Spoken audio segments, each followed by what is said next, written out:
Welcome to the newest episode of Beyond the Fame with Jason Fraley. I'm your host, Jason Fraley, picking the brains of the top filmmakers, musicians, and artists of our time. The 52nd annual Dove Gospel Music Awards will be given out tomorrow night in Nashville, Tennessee. So we're celebrating gospel legend BeBe Winans, who joined me in 2016 when his life story was adapted into the musical Born for This at Arena Stage. BeBe, thanks so much for taking the time to join us. My pleasure, sir. Thank you for having me. The book for this, you co-wrote it with Charles Randolph Wright, who he came to D.C. and I interviewed him he came with Barry Gordy for Motown the Musical when it was at National Theater. Great guy, really talented guy. But tell me, first of all, how did this come about and what was it like working with him, turning your own life story into a book here? Well, incredible guy, as you said, very talented. But when we met to continue this journey, which was 4 years ago when I met Charles, I had, started this 6 years prior. But one of the things that was incredible was a word that he said to me, which was Pineville. And I looked at him and I said, what do you know about Pineville? Because if you weren't born in Charlotte or lived there, you didn't know anything about Pineville, North Carolina. And so understanding and finding out at that moment that Charles was raised there in York, South Carolina, and he knew my story almost better than I knew my story. And that, to me, played a very important role in walking with him to this point. He is incredibly talented, but yet still had a real heart for this story. At that moment where you sort of like, okay, I trust this guy he gets me. He knows me better than I do.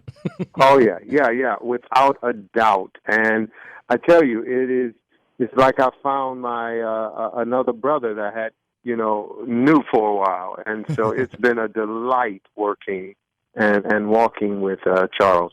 That's so great.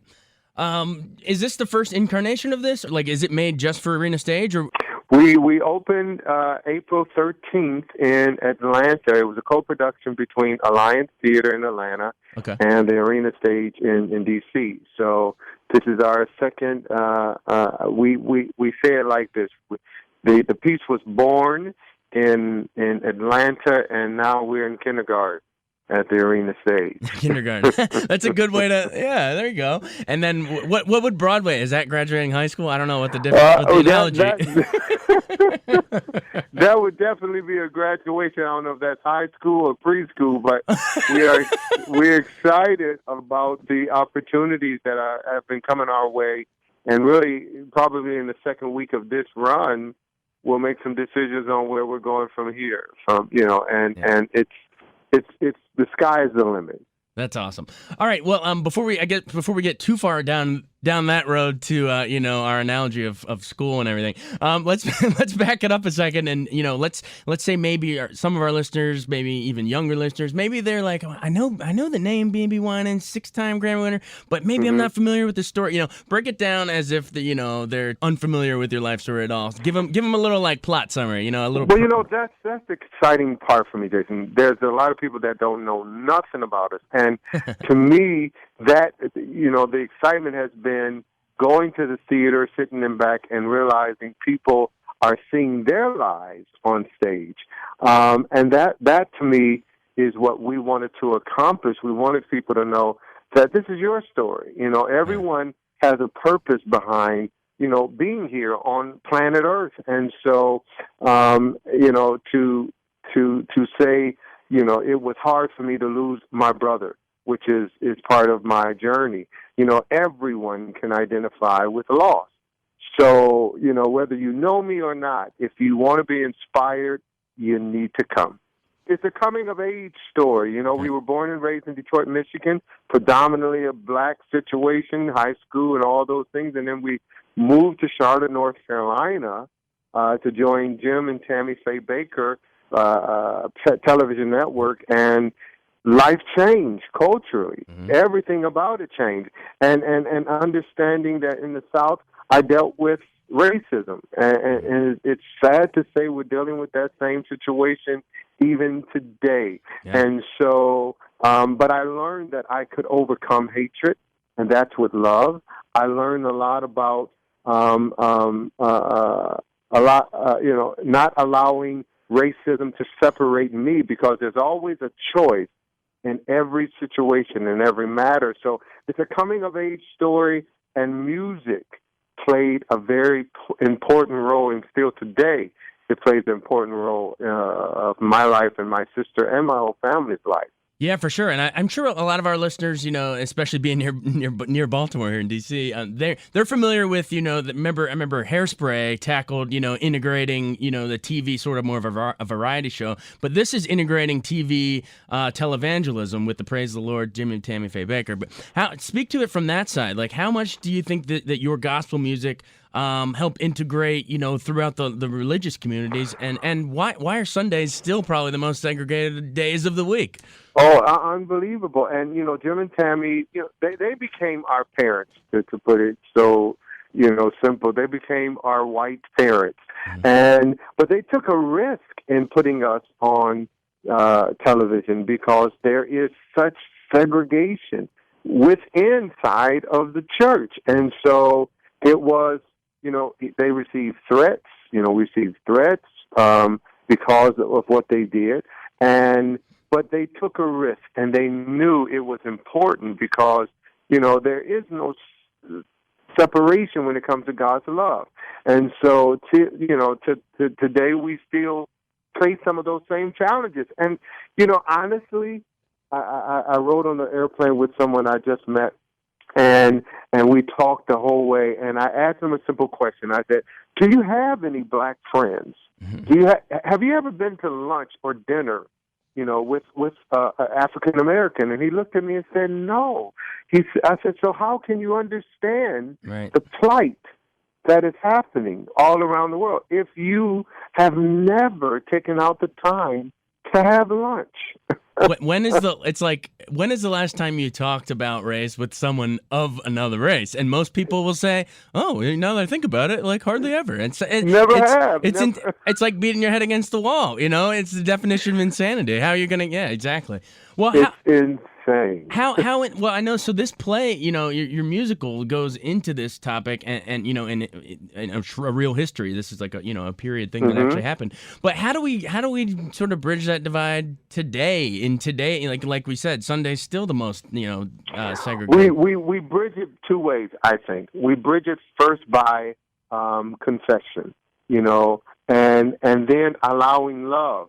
Sometimes, eye for an eye, tooth for tooth is what we feel, more so. There's a scripture that I learned in time, especially the older I got, where it made more sense, where to love those who hate you. Yeah. How do you do that? You do that with God's love and God's power and strength, and putting your personal feelings aside.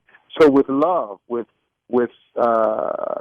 communication, and then taking out time to take yourself outside of your comfort zone, and getting to know other people that you to this point have never taken out time to get to know. It's great. In terms of the play, the musical itself, explain sort of what the music we're going to hear in this thing, because it is a musical. Is it these great gospel songs that musical? Is it the gospel songs that we know from your Grammy-winning career, or is it new stuff? It's new stuff. It's about 28 songs, new songs, and it's songs that transcend. One of the things about me and my sister's career is that they couldn't categorize our music. So you heard our music on the pop stations, on the R&B stations, on the gospel, Christians, on the jazz stations, because it transcended. Wherever people were that loved music, that had a message, you found our music. So in this musical, you're going to find that type of music that is inspiring, and that everyone, no matter if you been to church or not, you will be inspired by. Definitely. And I think one of the really, really cool things, and I'm sure for you personally, is that your real life niece and nephew are portraying you and your sister, right? Awesome. It's been awesome. In certain ways, it's been absolutely, when you're raised, your nephews and your children, they only know you at a certain age. They know nothing about what you've been through. So having my niece and nephew play BeBe and CeCe has been awesome, because they they found out a little bit more about us that they never knew, the sacrifices and everything we've done to open doors even for them. So it has been absolutely incredible to see them on stage, and very talented, individuals as well. Yeah, this is Juan Winans, who I think he has a Grammy nom himself, Nomination, and yeah, then Deborah Joy Winans, who I think played CeCe previously in the Whitney Houston, the TV movie that Angela Bassett directed. She did, and now she's playing on Greenleaf. A lot, and that happened because Oprah Winfrey came to one of the readings and said, "Look, do you mind if I snatch your niece?" Not at all. Of course. She went to school for this. Yeah.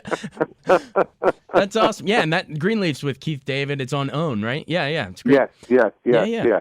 So yeah, I mean, they're your niece and nephew are rising talents in their own right, but it's got to be really cool for them to play their their relatives, and it's almost like full circle family history. That's just got to be unbelievable. I mean, if you told me this was going to happen 10 years ago, I would have laughed at you. But at the same time, it is, I think ordained. It's something that was supposed to happen, and I'm having a ball. They're having the time of their lives. They're very close siblings, like me and my sister are, and so they're having the time of their lives. That's awesome. Well, wrapping up, just in closing, if our listeners are hearing this, and they're saying, that sounds really cool, I want to head down. What's the final pitch to get them down to arena stage? Why should they come? Well, if you want to have, and it's funny, one of the things that I said to myself, especially in my life the last 10 years, I want to have fun. Yeah. I want to do what I'm passionate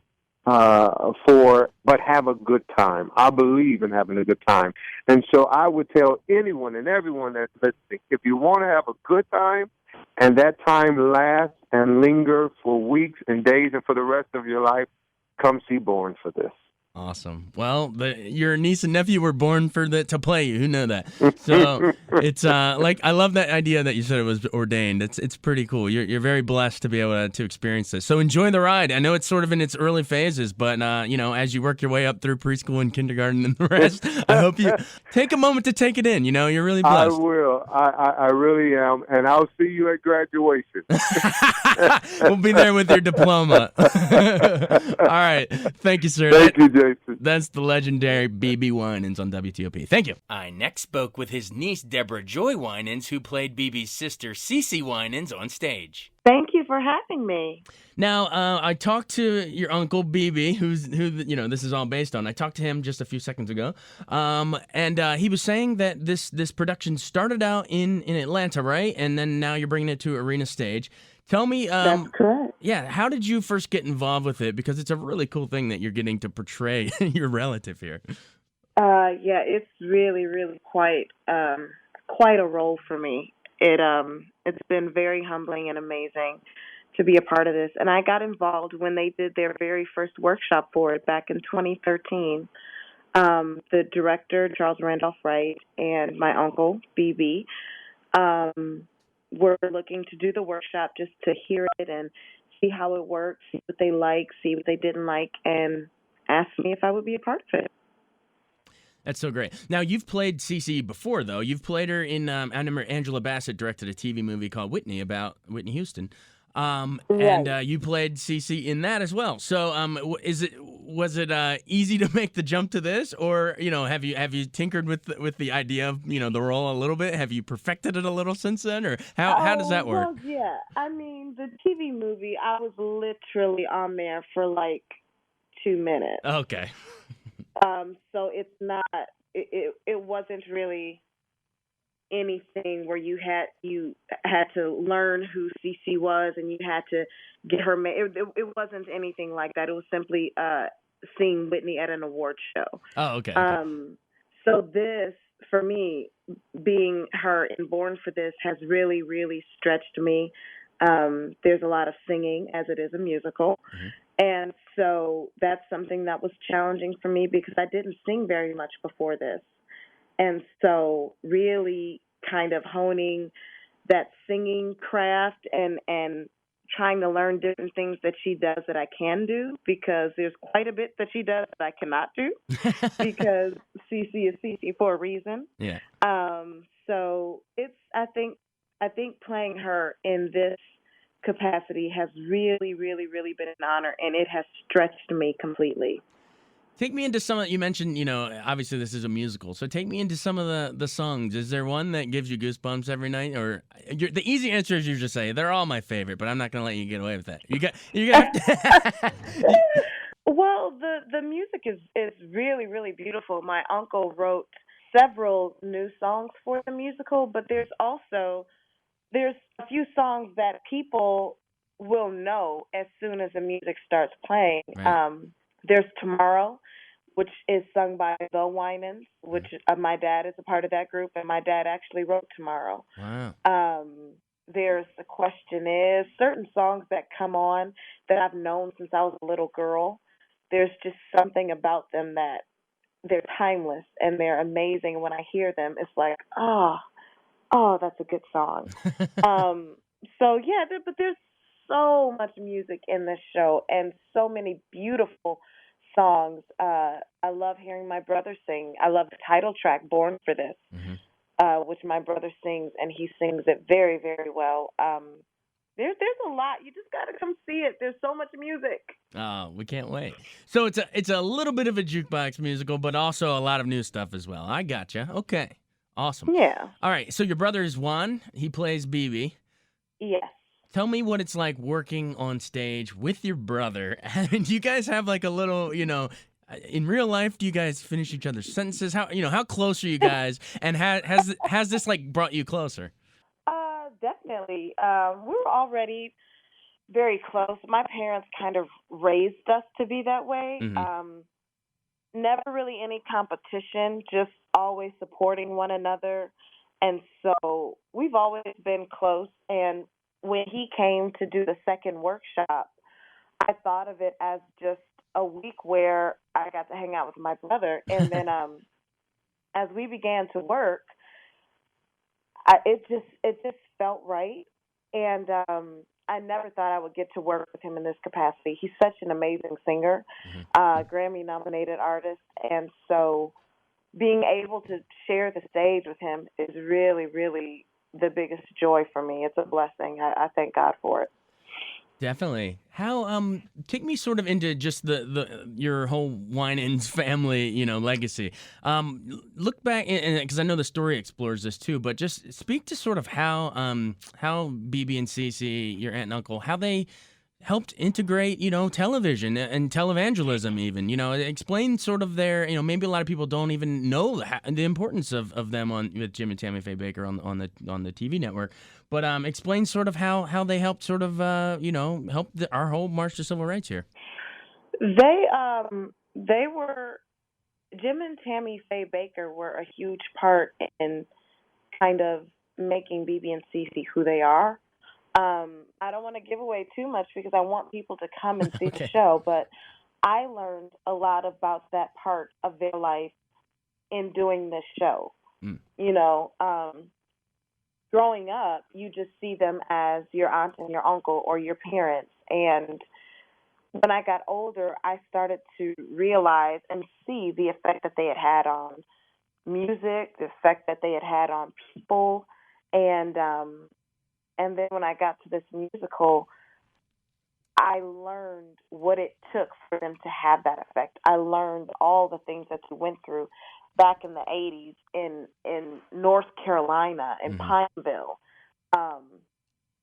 Just the things that they endured and how they got through and how they became who they are, which is really quite an amazing story. And Jim and Tammy Faye Baker had a huge effect on how they became who they are, and they will credit them with their career to this very day.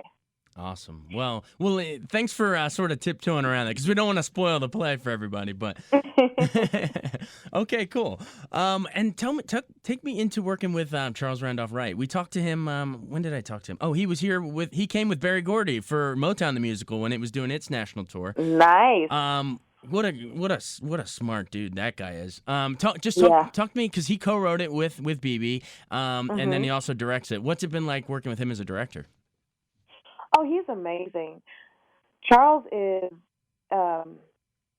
he's very unique in being able to co-write this and direct it and be able to see where it needs to go.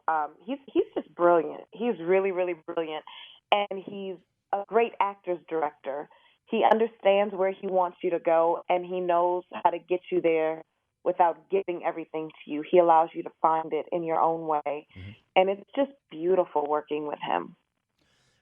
In working with him sort of as the actor-director relationship, what do you think has been sort of like the biggest... What's like the biggest surprise that you learned about your aunt? That maybe you didn't know just knowing her as your aunt. You didn't realize, but after inhabiting her, what did you sort of learn about her? That she's the same. That the way I see her now, that's the way she was when she was 15. Wow. She's always been very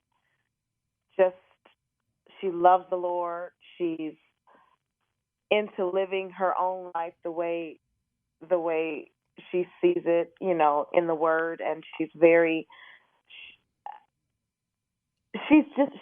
same. The things that I thought about her growing up and thinking, oh, Auntie CeCe's this and she's that, she was like that before. That's what I learned from working with Uncle BeBe and just kind of delving into their lives when they moved to Pineville at 15 and 17. He said, oh, no, she's been like that. That's not new. She's been, always praying, always in church, always talking to the older women of the church and just, always kind of wise beyond her years and always focused on how to live right and how to do right. Like that's been who she was since she was a little girl. I said, really? You don't grow into that? He said, I guess she grew into it when she was young. So, or she was born for who this. She is now is who she was. Yeah. And I think that's beautiful to me. That's awesome. Are you, just talking to you and BeBe, you both sound like pretty spiritual people. Our listeners, if they show up to the show, is it sort of a spiritual experience watching the musical? It can be, but I also think it's an inspirational experience. Yeah. It's a coming-of-age story, and I think it allows people to walk away with a sense of purpose, with a sense of kind of picking up on those dreams that they sort of let go because they just didn't think it could happen. Mm-hmm. A sense of hope. I think you just leave inspired to do something more, especially if you feel like you haven't been doing what you want to do with your life. I think you can walk away feeling like it's possible and to sort of just be inspired to do everything you feel like you've been called to do. That's so cool. All right. So, just so wrapping up then, just explain to me how great it's been working at Arena Stage. I mean, it's such a great space right down there by the water, and it's almost, I've had past musicals and actors that come there, they describe it as almost like it is an arena, and it's almost like this lighthouse for social change right there on the water of the nation's capital. But what's your sort of take on it, and how special is it to play at Arena? It's beautiful. It's my first time here, and I'm delighted to be working there. The staff, they make it great. Because the building in and of itself is beautiful, but if the people working in it right. are not good people, then it could make for a very miserable run here at Arena Stage. But everyone is so kind, so thoughtful, just beautiful people inside and out. And so it's really been a blast. We've been here for just a few weeks, and I'm already in love with it. So awesome. Hopefully I'll get to come back and do another show sometime. Hopefully the first of many, yeah. We'd love to have you back. Thank you for having me, Jason. Thanks so much for joining us on Beyond the Fame with Jason Fraley. Remember to hit the subscribe button and give us a 5-star rating if you like what you hear. We'll see you next time.